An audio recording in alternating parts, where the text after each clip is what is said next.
Coming at you live from all over Ohio.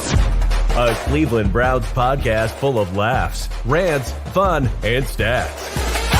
A place where all Browns fans' voices are welcome and heard. A show that aims to inform and entertain you. Ladies and gentlemen, welcome to the Barking Browns Show.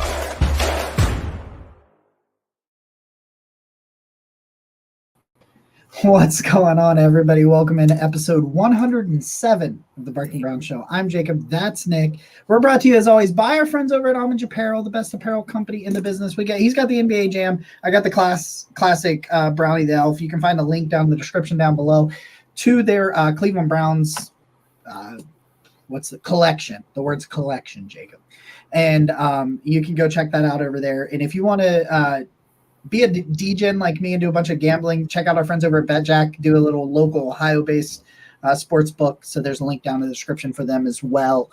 If you're new here, thank you so much for joining us. Hit that subscribe button, give the thumbs up. If you're listening on Apple Podcasts, could you leave some stars or some shit? I don't know. Do some stuff like that. Also, charity fundraiser we got going on. We are wrapping that thing up here in just a couple of weeks.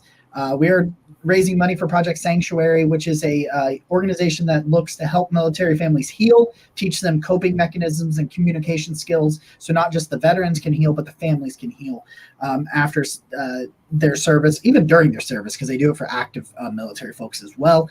I am getting shot with a paintball gun for every $50 that we earn. We're up to 5 shots. 5 shots. 5 shirtless shots that are coming in July. So go down in there and drop some money in there, and let's get that number up. Nick, how are you doing this fine Tuesday evening?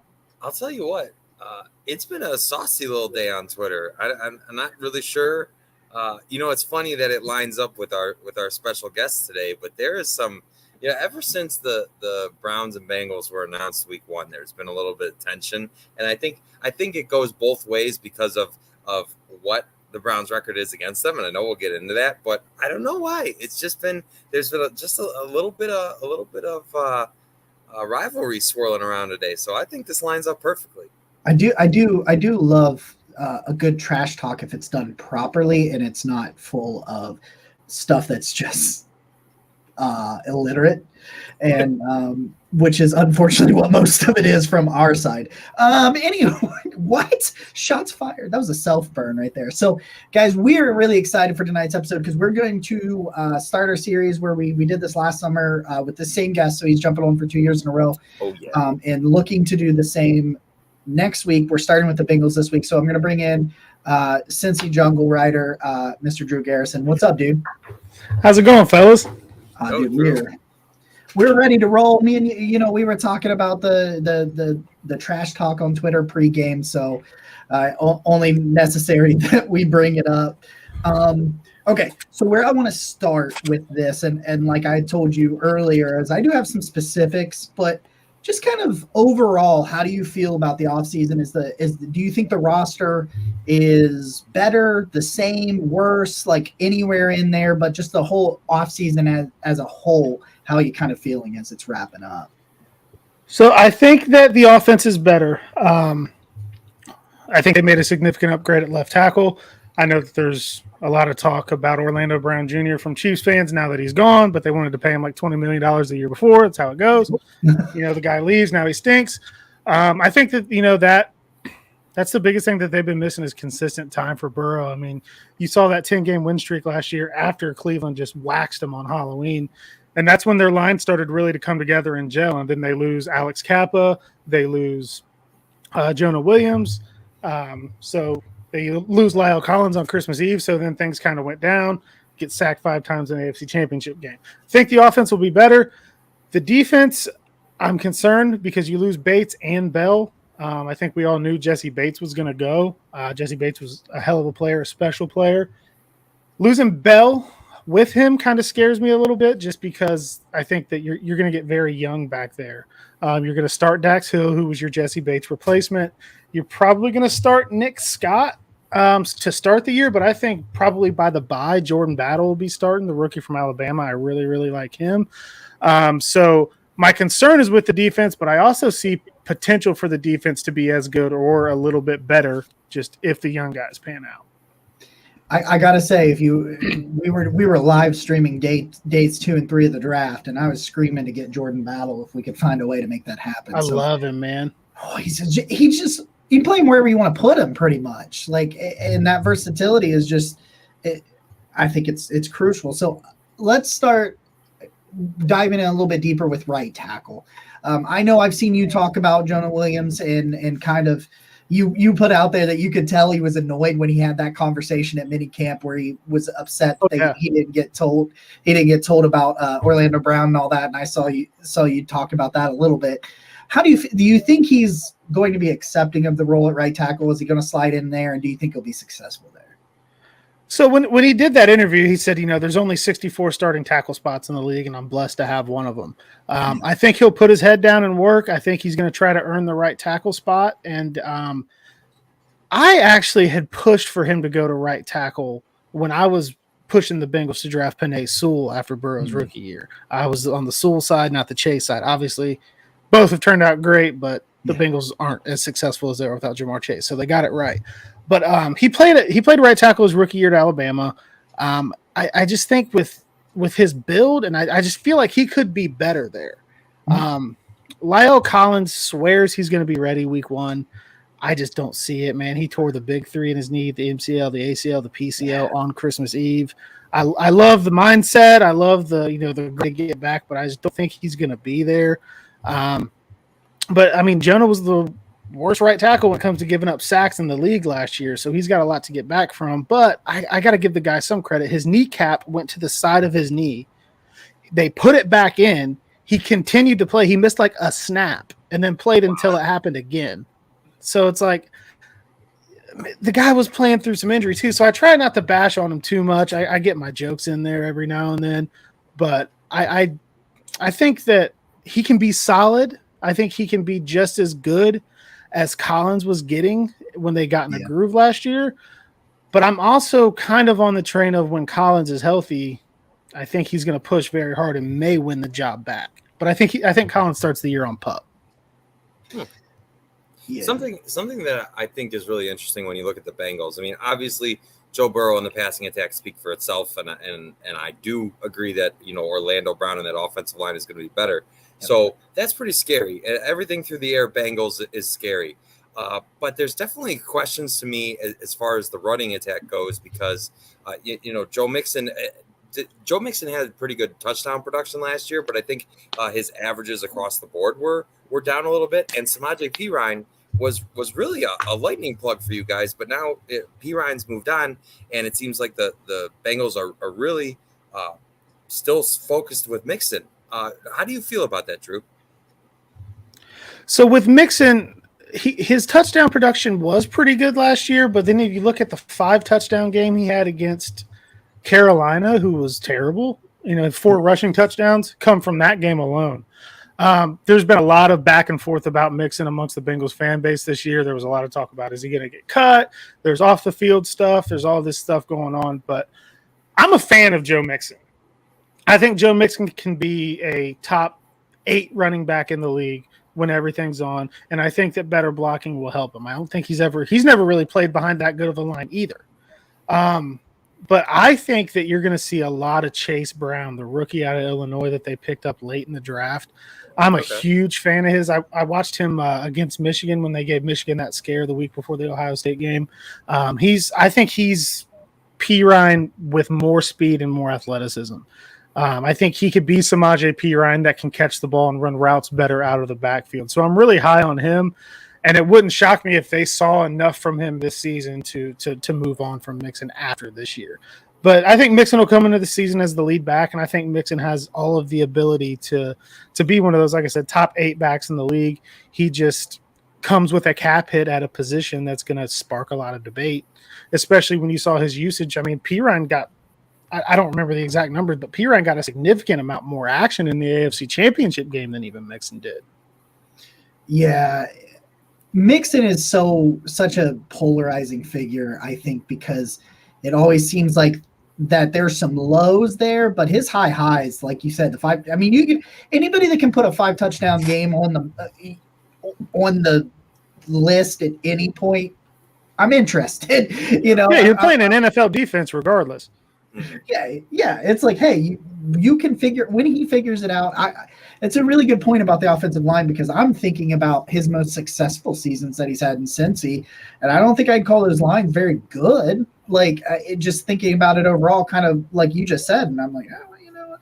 We got another conversation here, and then the Chase Brown thing is really interesting because I thought that he could fall in Cleveland's lap for the same exact reason. If he's healthy, and it looks like he is.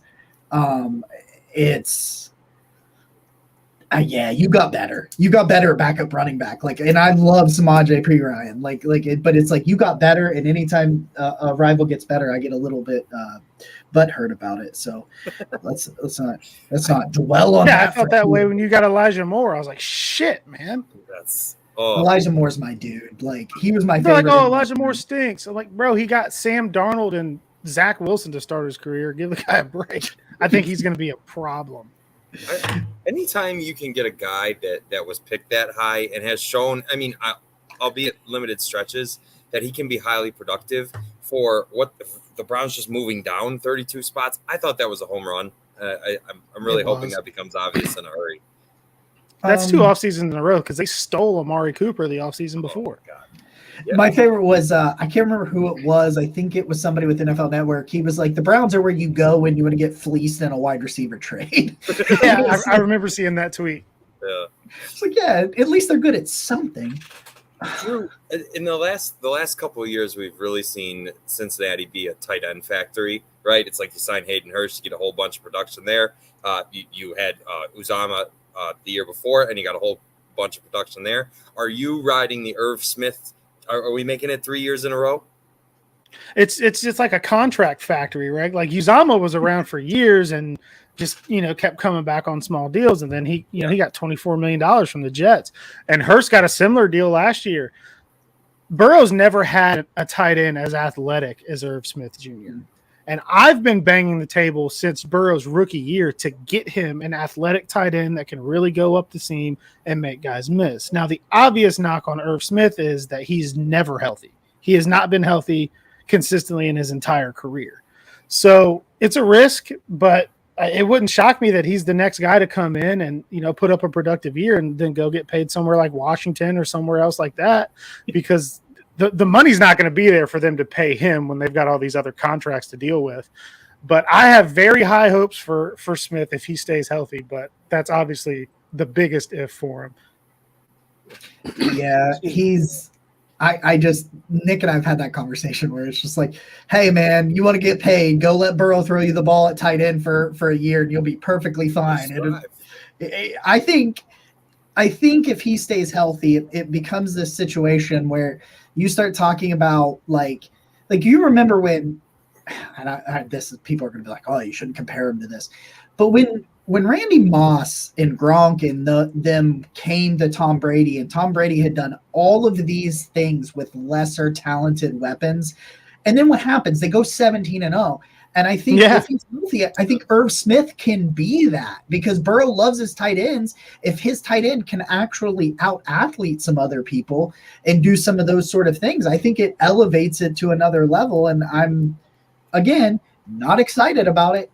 I think he could be used, just one more thing on him. I think he could be used very similarly to how Cleveland uses Njoku, especially if they want to spread it out, go 5 wide, or when they get down in the red zone, they'll split him out a little bit more. I think that they can do that with Smith too, as long as he can stay healthy. That's obviously the big risk because I think he's been in the league 3 years and he hasn't been healthy once.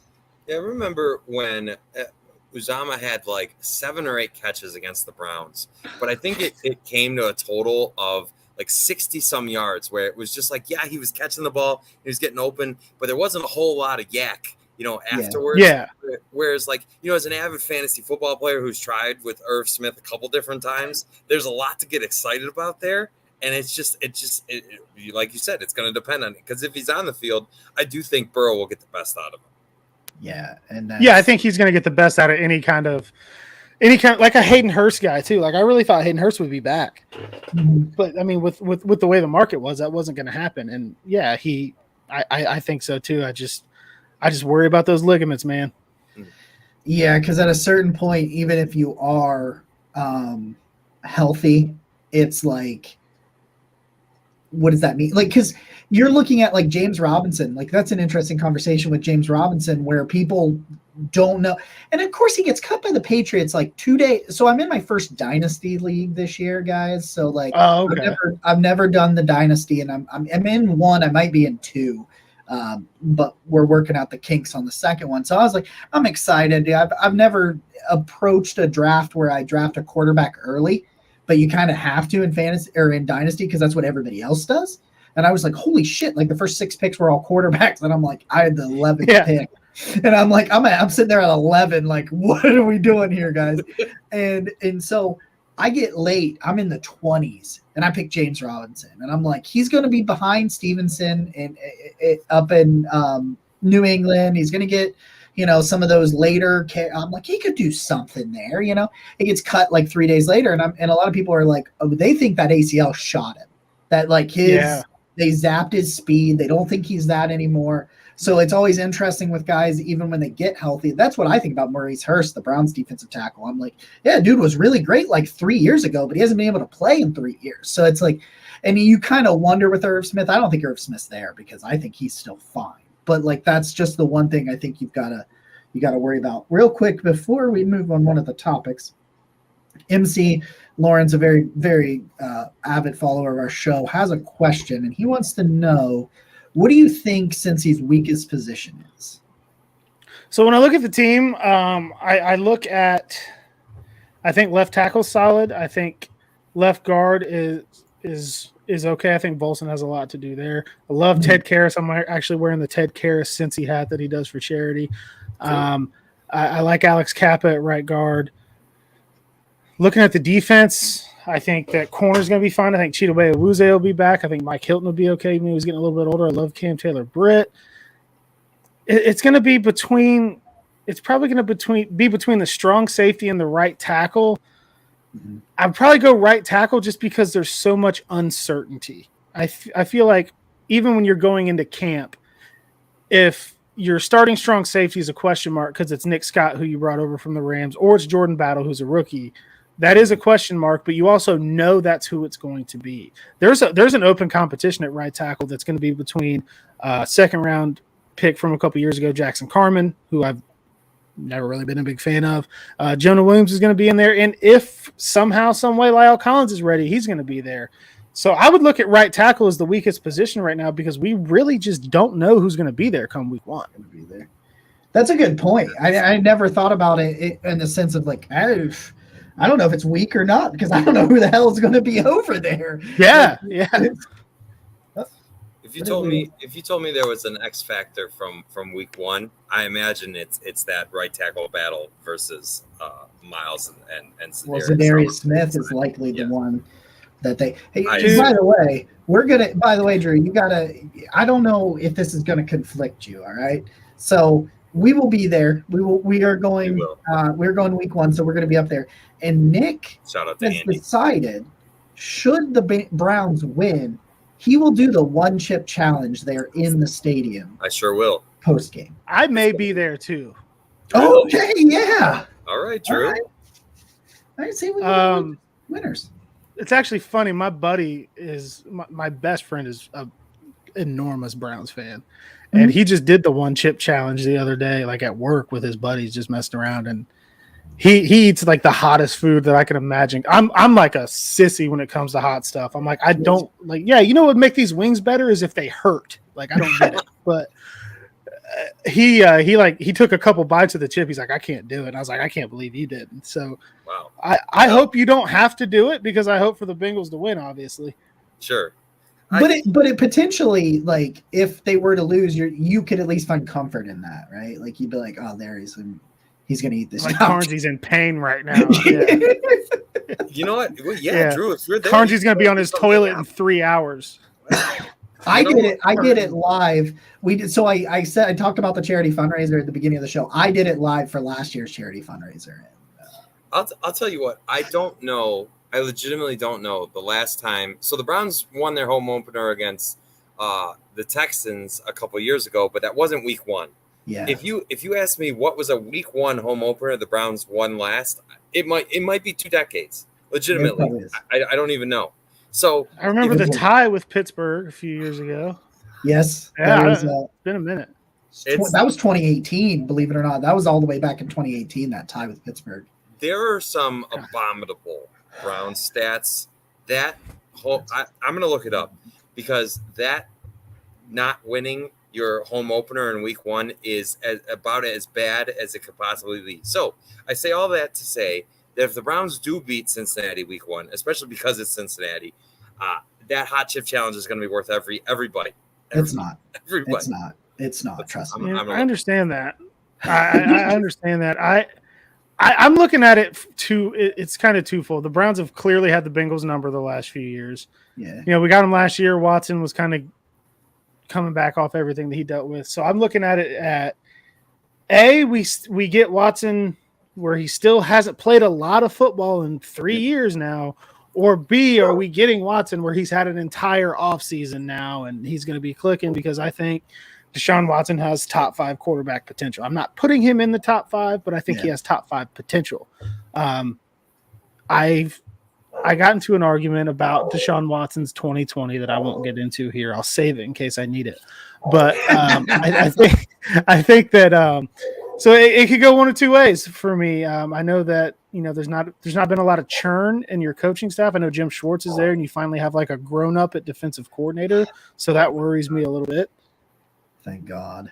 I really like Jim Schwartz. So, man, it's not the matchup that I necessarily wanted. Like, why does Baltimore always get a cupcake week 1? I don't get every time, man. And every year they blew it. No. Yeah. I don't know. That's an interesting thing. I want to ask you about Baltimore when we get to the tail end of the show, because I got a hot take about Baltimore, and I want to see if anybody. I love those. I'm all in. Anybody. All right. So before we move to the draft, real quick, I just wanted to ask you about Awuzie. Do you have any kind of because I think he's really freaking good. But are you concerned at all with the health? Because I think he's only played 16 games once or something like that, and he's kind of is that concerning, or are you kind of like we are with Denzel Ward in the sense that I know Denzel Ward's not playing 16 or 17 games. I know that when they signed him, I knew that, but it was if I can get 12 to 14 of elite play, it's worth it. Is that kind of where you are with Awuzie, just because when he is out there, he's really damn good? I think Awuzie's first healthy season was the Super Bowl year, the 2021 run.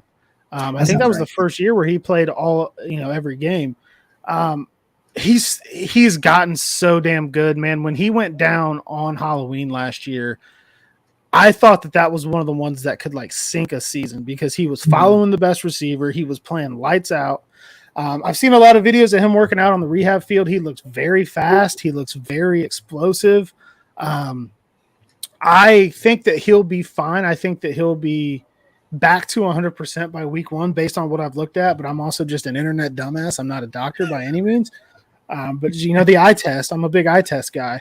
But it's also a thing where I think, is he maybe going to miss, a game here or there with Knicks and stuff? That is something that's followed him, but I wouldn't put him at Denzel Ward level. I'm a big Denzel Ward fan, even though he plays for Cleveland and went to Ohio State, which is a double negative. But I can see the similar thought process there.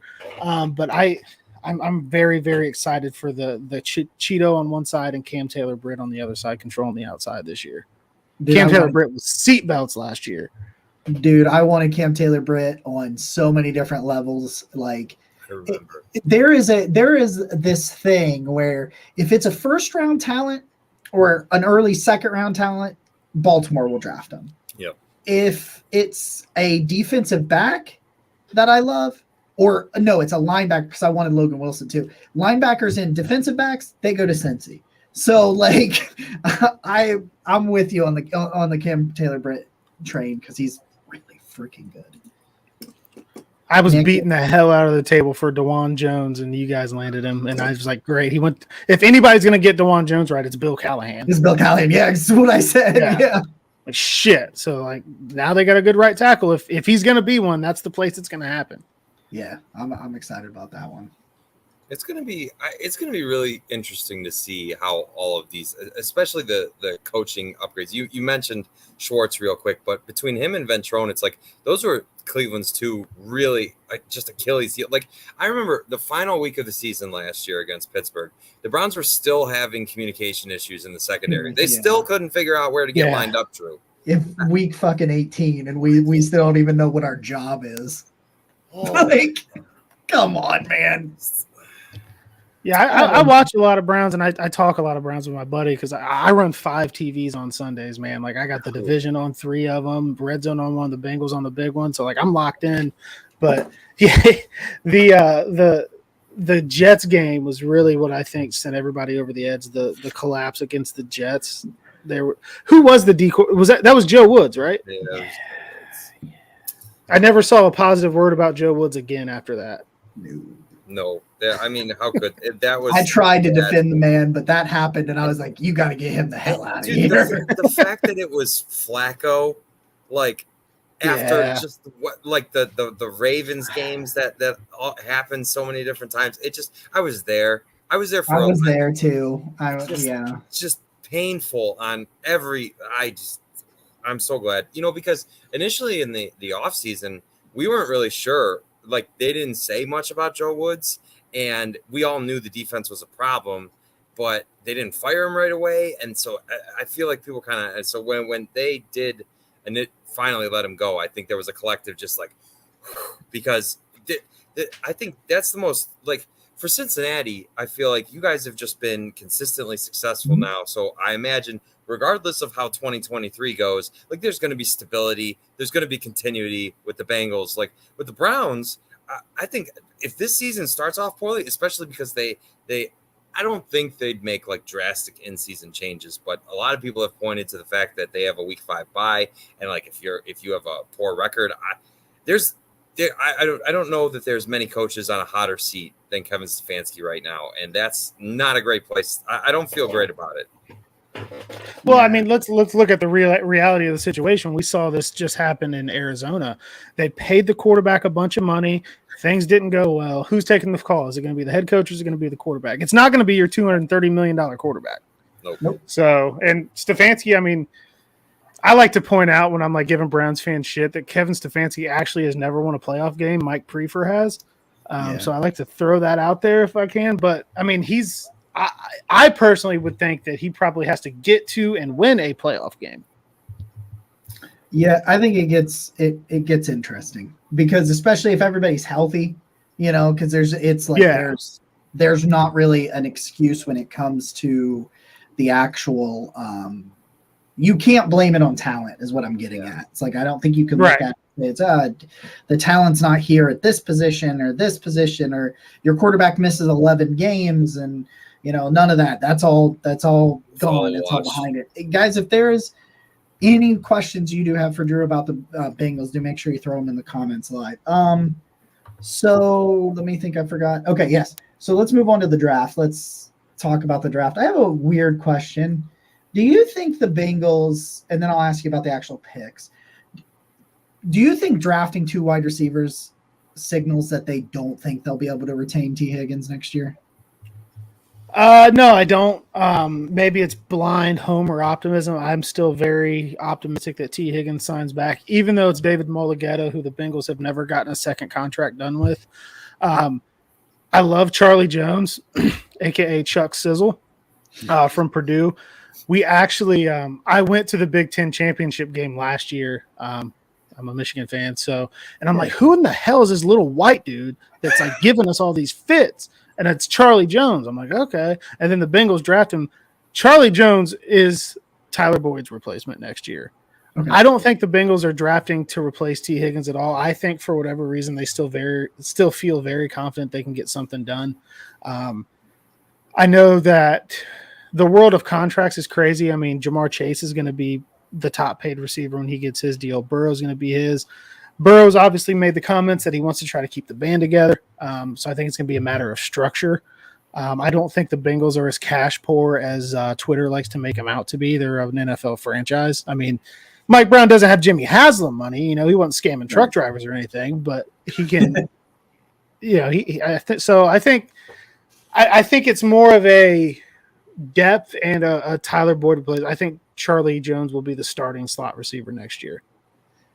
And I think he's more than up to the challenge with Joe as his quarterback, if we're being completely honest. I'm really high on old Chuck Sizzle. Yeah. I love the dude. I love a good nickname, man. It's a lot of fun.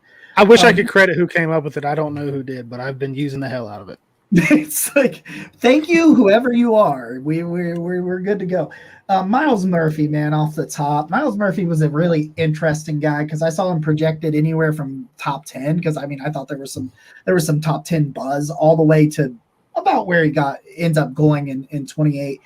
And it's one of those things where I studied this draft up and down and back and forth, and thinking about him behind Hendrickson, because Hendrickson has had some moments and he's played through gruesome injuries for whatever reason. That dude's not freaking human. Hendrickson's crazy. But if he does need to miss some time, or if Hubbard needs to step off for a little bit, you got Miles Murphy on the other end or on the bench that can come in, and I think it's a problem.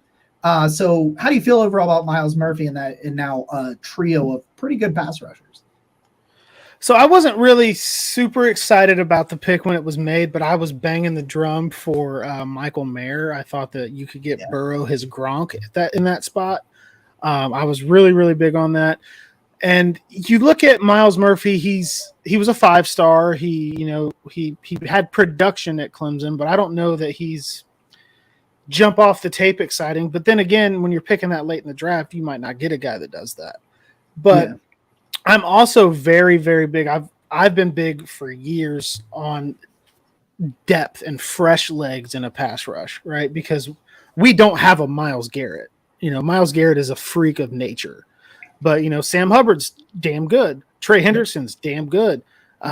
Joseph Osai, I know, had, the bad moment when he hit Mahomes out of bounds at the end of the AFC Championship last year, but I think that he's going to be, a pretty good guy in that rotation too. And now you add Murphy. So I kind of defer that to, Lou Anarumo has earned my trust, and if that's the guy he wants to draft there, I'm cool with it. But it necessarily wasn't my favorite pick of the draft. But, obviously the stance that I take is, even if I don't necessarily love a guy, once they draft him and he puts stripes on his head, I hope the best for him. Sure. Yeah, we do this. We had the same thing with Siaki Ika. I did not like Siaki Ika. I didn't like that pick. But then everybody's like, well, Jim Schwartz. And I'm like, well, that's a good point. I'll listen to him. The only person I wouldn't root for in Cincinnati is if a Watt brother put on a Bengals helmet. I still couldn't get behind that. I'm the most insufferable family in sports. They're like the O'Doyles from Billy Madison. That's a great thing. Yeah, I never thought of it that way. That's perfect. Yeah. It's a car full of meatheads. We had a live draft show going on, and when the Siaki Ika pick was announced, there was probably 5 or 6 of us on at the time. It was collectively not a thrilled room, and I'm really hoping that we get to go back and laugh at ourselves and be like, wow, how dumb were we? That would be great. But Drew, I know we're going through the draft here, but I remember recently PFF released a top 32 defensive ends group, and the Bengals had 2. Hubbard, I think, was 32, and Hendrickson was in the top 10, I believe. And I just want to tip the cap real quick. I think when people think of Cincinnati, they think of offense, obviously, but the last year really saw the defense, I felt like, improve a ton and become a formidable unit. Going back to the Super Bowl year, man, let's not get anything confused. The defense carried the Bengals to the Super Bowl, right? Burrow's getting sacked 9 times in Tennessee in the divisional round. The defense has been there. They invested heavily. They signed Cheetah, they signed Hilton, they signed DJ Reader. They were spending the money. They tried with Trey Waynes, it didn't work out. So, the defense has really carried the Bengals through the postseason the last couple of years. They only put up 24 points against Baltimore in the wild card round, and 6 of those were Sam Hubbard running it back 98 yards. So, I'm not knocking the Bengals offense or anything. I still think that there's levels that they can unlock, and the health of the offensive line has a lot to do with that. But, yeah, man, the defense is just as important, if not more, in recent years than the offense has been, just because they tighten up, they bend, they don't break. Logan Wilson, I'm a huge fan of his. He just finds the ball and gets turnovers and big plays. He knocked the ball out that Hubbard ran back. So they're opportunistic. They'll let you get down inside the 10, but they're not going to let you score. So you got to give Lou Anarumo all of those flowers, and I am so thankful that he didn't slip away to Arizona and they hired that guy that I think everybody hates. Which is probably because they understand what's going to happen the next couple of years, and they're going to end up firing whoever was coming to Arizona to begin with, because that's a mess on a whole. People that I believe have knowledge of the situation have told me privately that Lou Anarumo doesn't have any desire to be a head coach anymore after last year, because he found out he didn't get the job on Twitter, and he's just like, I'm old, so maybe that's true, maybe it's not. I think maybe everybody aspires to be a head coach, but sometimes somebody has said, and I just feel like they may have like an ear that has some legit information, says he's not really that caught up in doing it anymore. Well, that's something that we have heard about Jim Schwartz, but also Bill Callahan, because there were some things where Bill Callahan might go off and be an OC or do some of these, both of the last two this offseason and last, just because of his success. But Bill's always been, I think, one of the best offensive line coaches. But we've heard the same things, and it's one of those things where you're like, God, I hope that's true, because you put you in that position where, Zach Taylor can worry about the offense and not have to worry about the defense. He can continue to not worry about it with Lou on the other side, because it's ridiculous. I love DJ. I've been screaming for years, like, Brian Callahan can't call his dad and get him to come down south, be associate head coach, help us get this shit figured out. Yeah. Come on. That is the one way I think he leaves, because I don't think Cleveland will ever, unless they completely dump Stefanski and everything like that. I don't think Cleveland, if they're moderately successful, like I think they'll be, I don't think they'll ever let him walk unless it's like, hey, I'm going to go join my son. I'm going to go down here and I'm going to do this. So I feel like if Brian gets like a head coaching job somewhere else, because that's another thing. I cannot believe the Bengals retain their entire staff. I mean, offensive coordinator, defensive coordinator. Dan Pitcher, the quarterback's coach, had an offensive coordinator position interview down in Tampa, and they gave him more money to stay. So, I don't know how that happens off 2 seasons where, you're a play away from winning a Super Bowl and a play or two away from going back to another one, and you've kept your entire staff. And I think part of that's because, like I said, because Lou's a little bit older, and there's this big youth movement that you're seeing now. So I think, and I listened to a podcast yesterday that agrees with me. I think that Mike Hilton's the best slot corner in the NFL. I legitimately believe that in terms of slot defenders, he's that dude. But you draft DJ Turner, who can do a little bit of both on that inside and outside, and he's got the opportunity now to look behind Mike Hilton, to look behind Awuzie, to look behind even Cam Taylor-Britt on the other side. Do you think that are they grooming him to be Hilton's replacement here in a couple of years or something, or do you think they want him to eventually take over on the outside? I think it could be either or, because Hilton signed a 3-year deal. And I love Mike Hilton. I think Mike Hilton is one of the best slots in the league. But then I look at the AFC Championship game. I'm like, dog, you cannot let Marquez Valdez-Scantling go over 100 on you. Yeah. I've watched every play of Turner's career as a Michigan fan. I absolutely love him. I was at a Bengals draft party, actually, the second round night down. It was at Great American Ballpark. A company was throwing a draft party. And they have this big, professional looking TV set going on, it's going down. I'm half drunk. And he's like, "You're the Michigan fan. Come up here and tell us about DJ Turner." I'm like, "Hell yeah." I was so hyped up. He plays inside. He plays outside. He'll man up the best corner. He's ridiculously fast. I tell people every time I get on this rant, maybe I am a homer because he's a Michigan Wolverine, but I think DJ Turner was a phenomenal pick in the second round. And I think that it could be more of the Bengals drafting their defensive replacements for expiring contracts. They did it with Dax Hill. You knew he was drafted to replace Jesse Bates. I tried to tell people that when it happened. They didn't want to hear it, but it was true. I think that he may have been drafted to replace Chidobe Awuzie, who's going into a contract year as well. Did he put up the scarlet and gray logo on purpose there? Was that perfect timing? No. It was not on purpose. I was just trying to. It changes because everybody at 216 uses the StreamYard. so it's like the last person's logo. So, and I never. And I thought you were cutting a promo for a different show because I was on Michigan. No, sorry. no, that not this time. I don't know how to change that. So every time we do our show, I never know how to change it. Sometimes we're across the Cavs. Sometimes we're the Cavs show. Sometimes we're the Guardians show. You just don't know what we're going to be. But we're never our show. That is one thing I do know. We do know that for sure. It's like branding, baby. Yeah, it's like, well, what are you going to do? Yeah, Nick. And let me look at my thing because I think I've asked you everything that I wanted to ask. You know what? So this morning I started by quote tweeting a tweet because it was about predict your rivals' records. And yeah. And well, so I kind of want to go in a little bit of a different direction.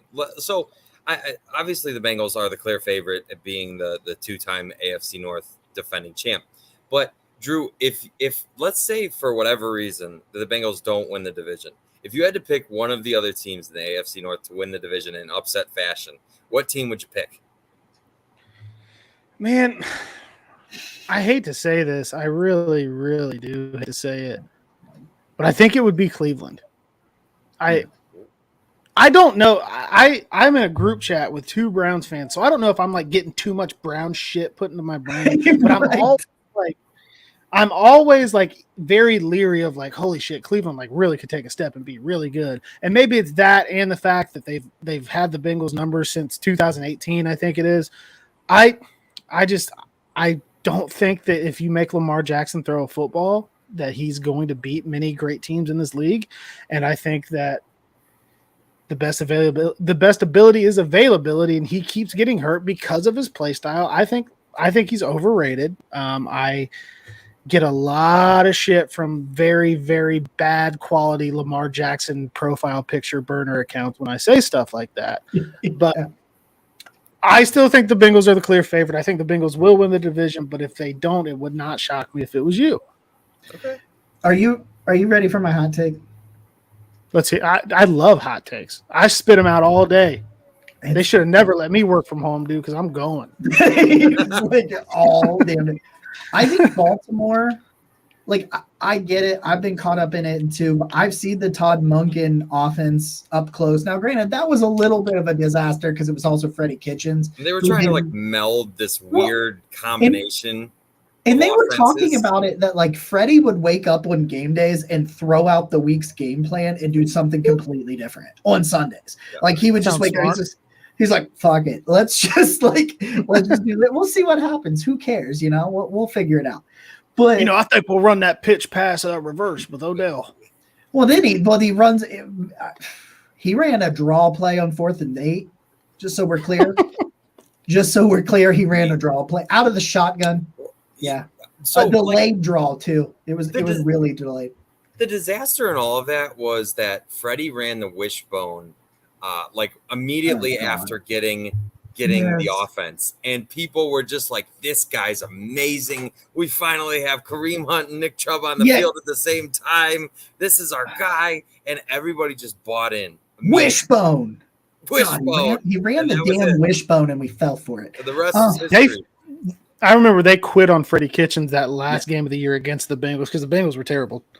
And they just laid down. And that was like that was what got him fired because that team quit on him. They're like, we don't believe in you. That's the one where Baker said he was going to fight wanted that Bengals fan to come down. He said something about, why don't you come down from the stands and say it to my face or something like that. Like Baker was mouthing with a Bengals fan in the tunnel before he went on the field on that game. Yeah, that happened too. Sounds right. Sounds right. And then he's like, I'm not going to get into Baker.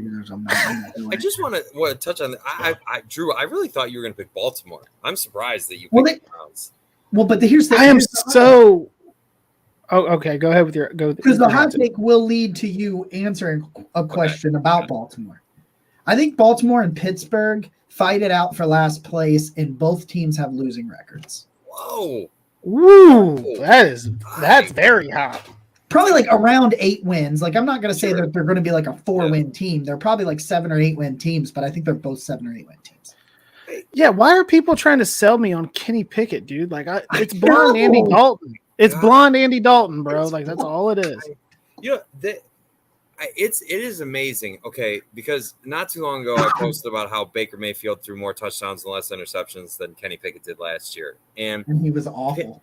And on two different teams that were both way more awful than the Steelers roster is. Yeah, he got Amazon Prime to LA one day. Yeah, and he won a game. He was 17. He couldn't even get his number. He was number 17 for the first time in his life. But whatever. I just don't understand. Pittsburgh trashed Baker Mayfield from day one. He threw 27 touchdowns as a rookie. Kenny Pickett threw 20 less touchdowns than Baker did, and he played more games, and he threw more interceptions.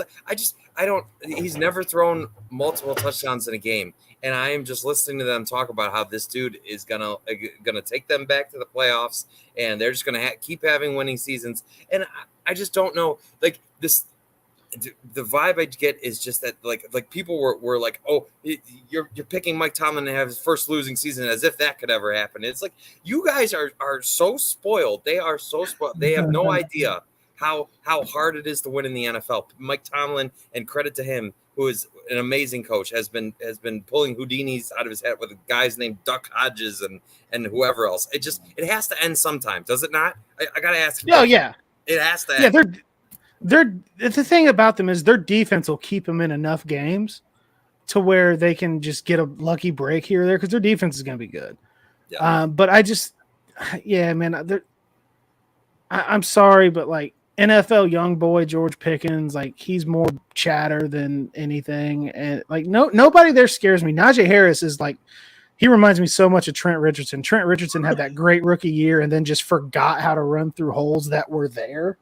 And like I see that with Najee, like their defense will keep them into some nasty, bloody games. But I don't see it there. I think Baltimore finishes with a better record. I just really think that.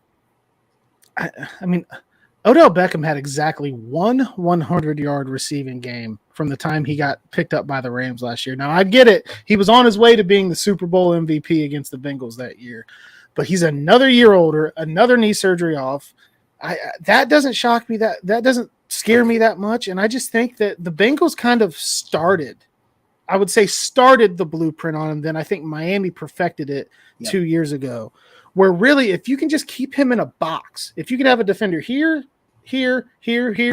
just keep him in a box and he can't take off and run, you're going to make him throw. He's not going to beat good teams. He's just not. And they're going to do a lot of that by design in a Todd Monken system. It's not just going to be about the defense holding him in the pocket, because they've already said it. They've already said they're going to throw more. And like he's even commented on it. They've talked about it. It's like, if you add a defense understanding to keep him in the pocket and the change in offensive structure, I just don't see them as a playoff team. Like, I just don't see it. Yeah. I would completely agree with you there. And it's not just because Baltimore fans are the absolute worst on the internet, because they are. The Chiefs have tried to knock them off this year, but they just haven't. And I get Chiefs fans shit all the time, but I only get the Baltimore shit like after about 3:30, because I think that's when they all get out of school. Because I don't think anybody over 14 is a Ravens fan on Twitter. Not on Twitter, no. The Ravens would never admit it. But I think if they were given the choice to pay DeAndre Hopkins or Odell Beckham the same amount of money, that they would have preferred to pay DeAndre Hopkins. And it just didn't play out that way, because they knew they needed a wide receiver. So they gave Odell all the money that they possibly could. And now here DeAndre's taking visits and is a free agent, and they've spent their money on Odell. Is that a hot take? Do you guys? No. I think DeAndre a million times over. Yeah. They would definitely take Hopkins, but they had to get a receiver to entice Lamar, right? And they can't just be like, hey, here's Nelson Aguilar. They had to do something. And I think that Lamar and Odell have had a relationship, so they're kind of like friends. So that was to put it over the top. But yeah, I think anybody in their right mind is taking DeAndre Hopkins over Odell any day of the week. And I'm very glad to hear that the DeAndre to Cleveland rumors have kind of stifled. I just that's a didn't want to weird deal with it. situation, man, because like he's taking his visits and there hasn't been a whole like we saw those rumors that maybe he was going to sign with New England and nothing's materialized since. And he's not taking any more visits yet. That's kind of weird. Yeah, like it just kind of died. My buddy told me that the big Browns fan told me that what he saw, I think it was from Mary Kay, said that Donovan Peoples-Jones has looked so unbelievably good. Elijah Moore's looked so good that they're just like, why sign the older guy to a big deal for a year and push our young guys down the depth chart and take reps from them? So it almost seems like they're just comfortable with what they have. And if that's how they feel, that's how the coaching staff feels, I think that's probably the right call. Why go pay this guy $15 million if he's only going to be there for a year and then hurt the development of the guys that are going to be there after? So I kind of understand it because I don't think Hopkins is quite what he used to be. No, I don't think he's not going to fly down. Like Elijah Moore is faster than him at this point in my mind. Like, you know, yeah, oh yeah, no doubt. And that's a big thing of what they needed to do was get faster. And like, so you're like, oh, well, you know, like, and I'm not going to knock Hopkins, but yeah, again, it's like, I think I like it the way it is. I do have one more question. This is the most important question you'll ever be asked. Then we're going to wrap this bad boy up. Okay. All right. This is what we're going to do. How many chickens would it take to kill an elephant? And let me preface this by saying the last time I asked somebody this question, I was told only 2, but one of them needed to be really, really smart. So you can take that with a grain of salt, but just how many chickens do you think would take to kill an elephant? One full-size elephant, and we're talking full-size chickens. Oh yes. Yeah. Mm-hmm. Are these like big chickens? I don't care because some chickens are really big. But are these like chickens from like the suburbs? Are these like Shaker Heights chickens, or are these like cockfighting chickens from the trailer park? See, you can whatever kind of chickens. That's the beauty of the question. You can choose whatever kind of chickens. You just have to say, well, it'd only be 3, but if it was this type of chicken, it would be 3. To kill it. To kill it, yeah. Give me a dozen trained cockfighting chickens, and I think that they can figure it out. I think so. I know a guy that fights chickens. It's a true story. Actually. Don't say his name. You don't know who's watching. Yeah, no, that's terrifying. I wouldn't say his name and send his chickens after me. Just really briefly, 76 West is closed for a nice chunk, and I was driving out to Sandusky on Saturday. So because I couldn't take the freeway, I was driving through like rural farm country, Ohio. You know what people picture when they think of Ohio. And as I'm going down this road, there's a whole group of chickens crossing the road. And I'm driving and I'm like, are they going to move? They did not move. No, I had to stop and let No, those yeah, you're in their town. Yeah. Oh my God. And they were like some bulging chicken. I'll tell you what, they grow them big out there in farm country, Ohio. They don't give a shit. Those chickens do not get this. Do you want to know? I learned very early. Do you know what the difference between a chicken and a rooster is? No. When you run at a chicken, it'll run away. When you run at a rooster, it runs at you. Oh, that's fair. Yeah. I've never heard that before, but that's a good one. I learned that the hard way. That was they will come for you. And when you turn around and run, they're still following. They're coming back with you. Yeah, they're coming home. Drew, that's the best way to end this episode ever. We so appreciate you joining, man. We're getting excited, and I think I am really excited that it is Browns Bengals Week 1 in Cleveland. I think that there's so many fun storylines along with that. Like is Deshaun's play last year an aberration? Can Joe Burrow win in Cleveland? What are the records happen between Cleveland and the Bengals, and just a whole bunch of stuff. So I think you were the perfect guest to really kick off this AFC North preview. And just from you, tell the people where they can find you and just any final thoughts you got. Yeah. So another thing about the way that the schedule was set up too, week 1, week 18, right? So yeah, week 1, obviously big. Yeah. Week 18, if both teams, have a good year or they even they both have like a mediocre year, that could be a very, very big week 18 too. Hell yeah. I'm hoping the Bengals are resting starters by then and it's not a big deal. I'm on Twitter at Drew Garrison. I call myself a professional internet dumbass. I tweet a lot. I just say shit. Just have a lot of fun with it. I'm really into the Reds right now. Reds are up 8-2. I got a parlay I'm sweating out. I need Joey Votto to get a hit here. So I've been getting into that. But yeah, Twitter's really where I do most of my stuff. My Instagram is at Drew S. Garrison because I bought Drew Garrison from the guy that owned it on Twitter. I gave him like $25. Cool. But the guy that owns at Drew Garrison on Instagram will not reply to my DMs. So I'm still going to put my middle initial in there. It's funny how that works sometimes. Like I'm not giving that to you. I messaged the guy. I was like, look, man, like I do sports stuff and like it'd be cool if it was just my name. The guy's like, dude, I don't give a shit about Twitter. I offered him $25. I think I could have got it for free. Yeah. You never know when you find somebody who's agreeable. Like, good for you, Drew. Yeah. I'm just jealous. Shoot, man. Always. The Reds, man, are just this hot streaking team, and I am watching us be down 2-0 to the Oakland Athletics. 2-1. Spoiler alert. Yeah, Rosario.